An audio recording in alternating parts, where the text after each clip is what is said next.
یہاں تک کہ جب تم کشتیوں میں سوار ہوتے ہو اور کشتیاں خوشگوار ہوا کی مدد سے سواروں کو لے کر چلنے لگتی ہیں اور وہ اس پر خوش ہوتی ہیں، تو ناگہاں زناٹی کی ہوا چل پڑتی ہے اور لہریں ہر طرف سے ان پر جوش مارتی ہوئی آنے لگتی ہیں، اور وہ خیال کرتے ہیں کہ اب تو لہروں میں گھر گئے۔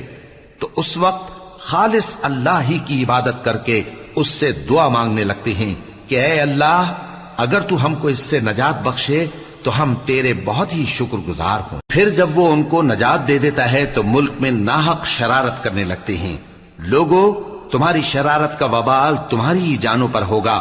تم دنیا کی زندگی کے فائدے اٹھا لو، پھر تم کو ہمارے ہی پاس لوٹ کر آنا ہے۔